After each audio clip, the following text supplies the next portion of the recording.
Bismillahirrahmanirrahim.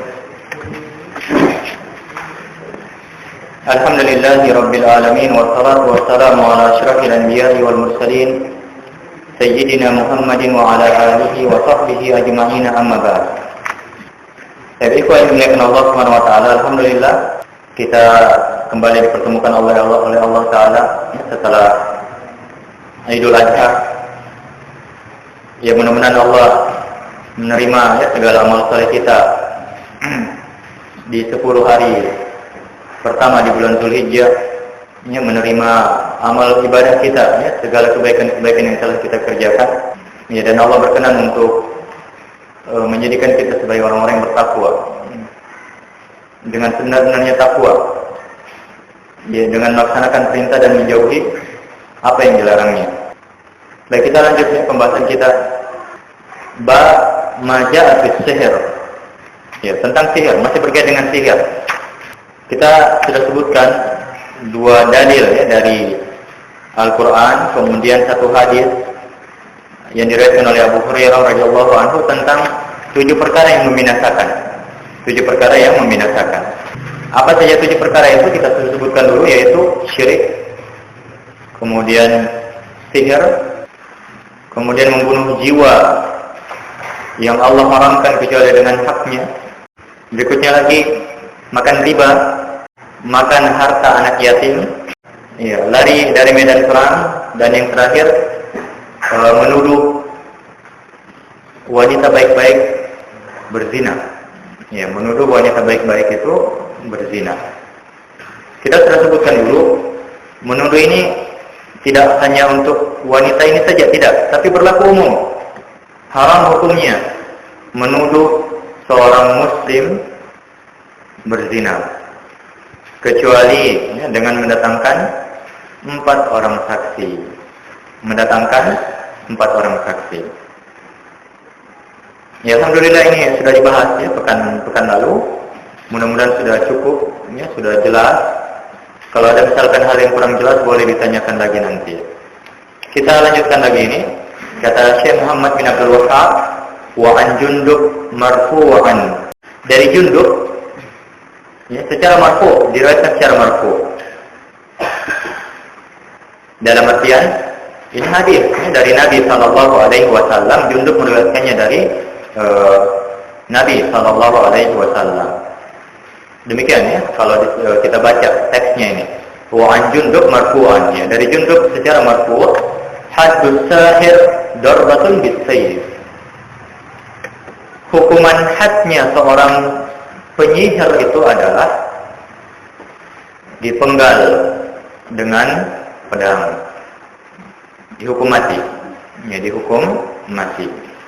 Kata Syekh, rawahu at-Tirmidzi, diriwayatkan oleh Imam at-Tirmidzi, waqal, dan berkata Imam at-Tirmidzi, as-sahih annahu mauquf. Yang sahih riwayat ini mauquf. Bukan marfu'. Bukan marfu'. Ini kata Imam at-Tirmidzi, beliau meriwayatkan secara marfu', tapi di akhir hadis beliau katakan hadis ini sebenarnya mauquf, hanya sampai kepada sahabat saja, Jundub ibnu Abdillah radhiyallahu anhu. Syekh lagi melanjutkan, beliau mengatakan, wa fi sahih al-Bukhari an Bajalah ibni Abadah. Dari sahih dalam sahih al-Bukhari dari Bajalah ibnu Abadah, beliau mengatakan, Bajalah ibnu Abadah seorang tabi'in, beliau mengatakan, kata Umar ibn al-Khattab, Umar ibn al-Khattab menulis surat semacam perintah begitu. Apa yang beliau tuliskan? Aniqtulu kulla sahirin wa sahirah. Bunuhlah setiap penyihir laki-laki dan penyihir perempuan. Qal, berkata Bajalah ini, faqatalna salasa sawahir. Maka kami pun membunuh 3 orang penyihir. Membunuh 3 orang penyihir. Ini sahih, diriwayatkan oleh Imam Al-Bukhari. Baik, kata Syekh lagi, Syekh Muhammad bin Abdul Wahhab, wa sahha an Hafsah radhiyallahu anha annaha amarat bi qatli jariyatin laha saharatha. Dan telah sahih dari Hafsah Ummul Mukminin radhiyallahu anha bahwasanya beliau memerintahkan untuk membunuh seorang budak perempuannya yang telah menyihirnya. Ya, jadi Hafsah Ummul Mukminin pernah menyuruh untuk membunuh seorang wanita, ya, budaknya itu. Kenapa? Karena budak ini telah menyihirnya. Fakutilat, ya, wanita itu pun dibunuh, dihukum mati. Wa kadzalika sahha an Jundub, ya, dan ini juga sahih dari ya Jundub. Qala Ahmad, berkata Ahmad, an salasatin min ashabin Nabi sallallahu alaihi wasallam. Ya. Jadi beliau memang Imam Ahmad mengatakan bahwasanya perkara ini, masalah membunuh tukang sihir ini diriwayatkan dari 3 sahabat Nabi sallallahu alaihi wasallam. Ya, 3 sahabat yang kita sebutkan tadi. Siapa semua itu? Jundub. Kemudian Hafsah. Siapa lagi satunya? Umar, ya, radhiyallahu anhu. Ya, ini 3 sahabat dan semuanya sah riwayatnya. Nah, riwayat-riwayat ini, ikhwah yang dimuliakan Allah Subhanahu wa taala, menjelaskan tentang hukuman had bagi pelaku sihir. Apa hukumannya? Jadi kalau dalam Islam ada yang namanya had, ada yang namanya qisas. Kalau qisas itu dia seperti hukuman setimpal, ya. Kalau orang membunuh, ya dia juga dibunuh.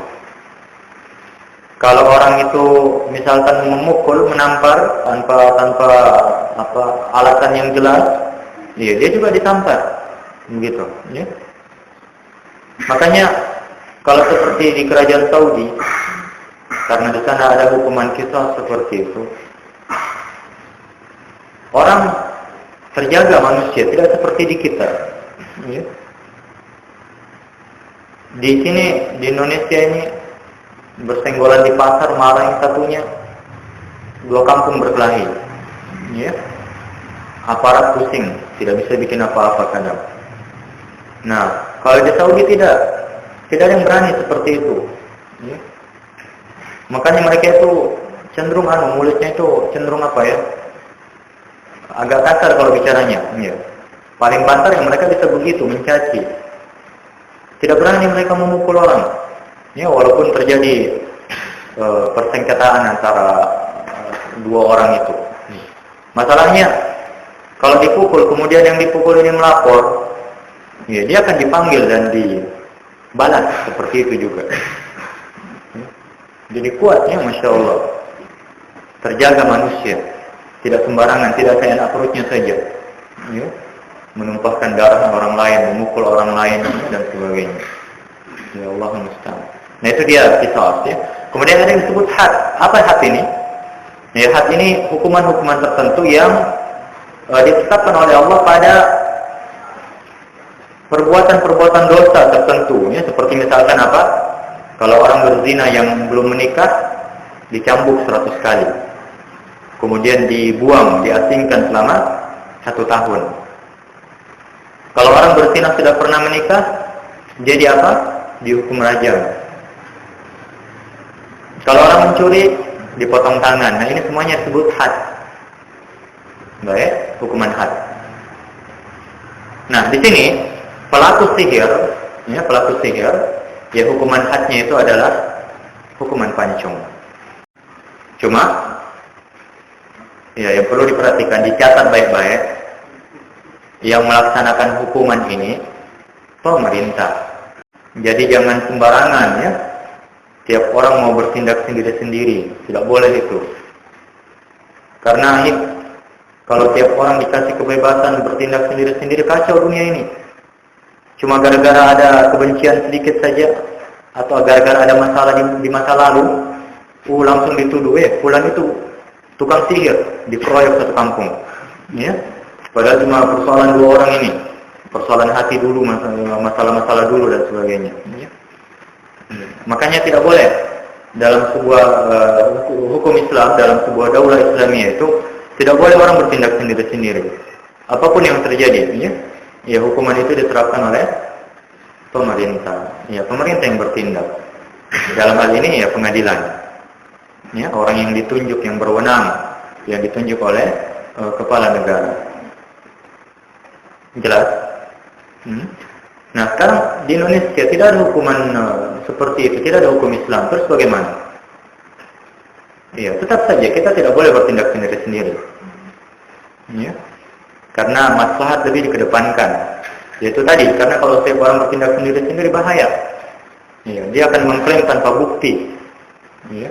Hanya gara-gara dia punya kebencian terhadap orang tertentu. Nah, jadi siapa yang berwenang di sini ya tetap pengadilan. Ya. Cuma saya tidak tahu bagaimana hukum pidananya ini seperti ini di Indonesia. Tapi kalau memang terjadi kemungkaran atau suatu perbuatan yang meresahkan masyarakat, ya laporkan ke polisi. Ya.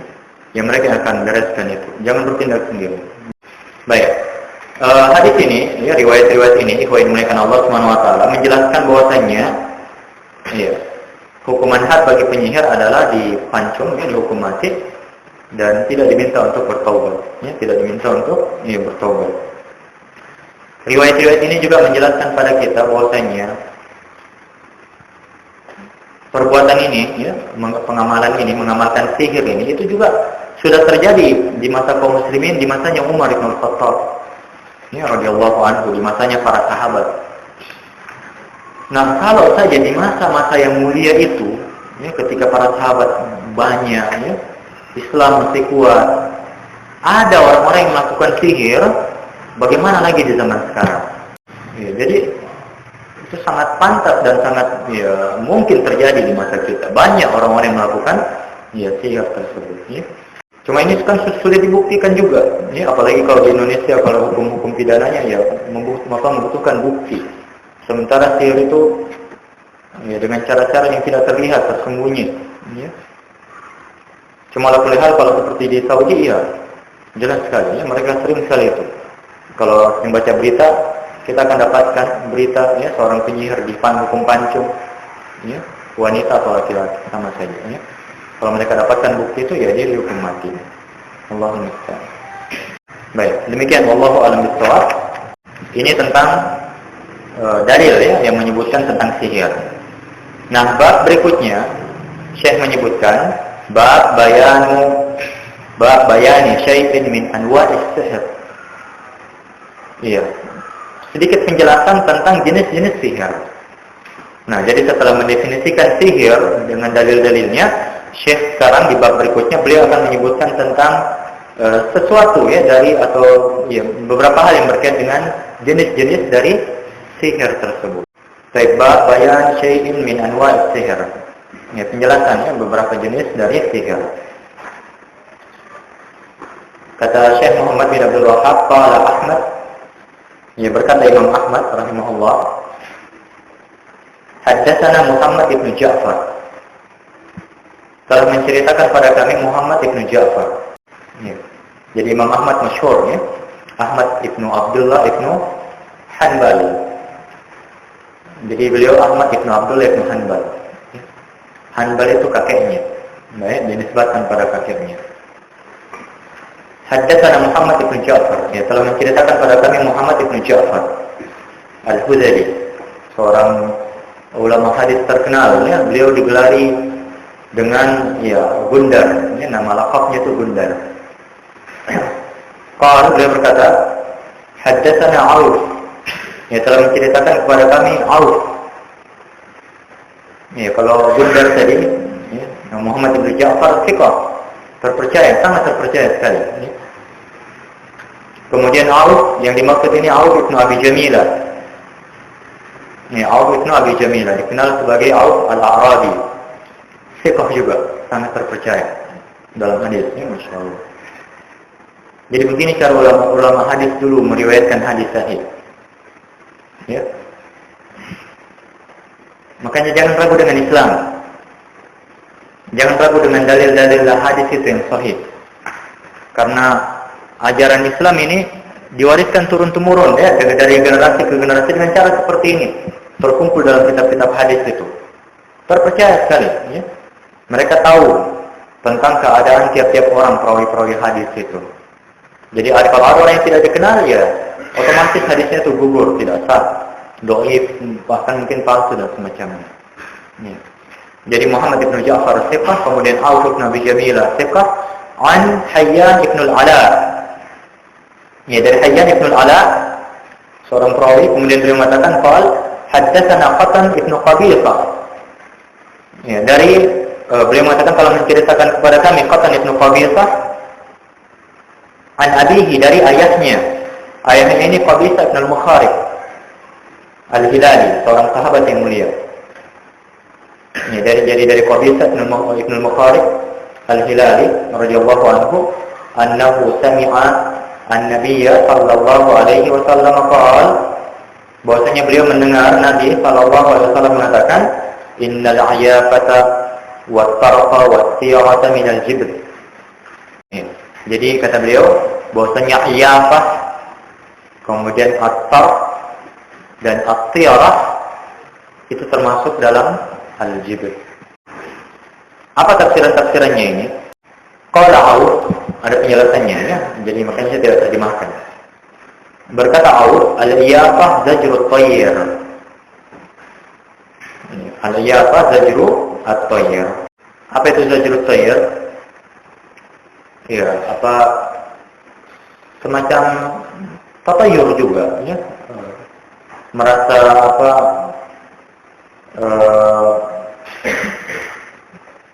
senang ya atau susah ya dengan nama-nama atau suara-suara burung, atau ketika burung itu melintas misalkan. Jadi dia mengambil tanda dengan burung itu ya. Dengan suaranya, dengan namanya, dengan terbangnya. Nah, itu dia sebut zajrut tayr. Itu dia al-iyafah. Jadi al-iyafah ini ya merasa senang atau apa susah ya dengan apa ini, dengan burung ini ya. Nah, itu termasuk dalam al-jibr. Al-jibr sihir ya, kurang lebih ya, bermakna sihir. Jadi termasuk perbuatan sihir. Kemudian at-tarq.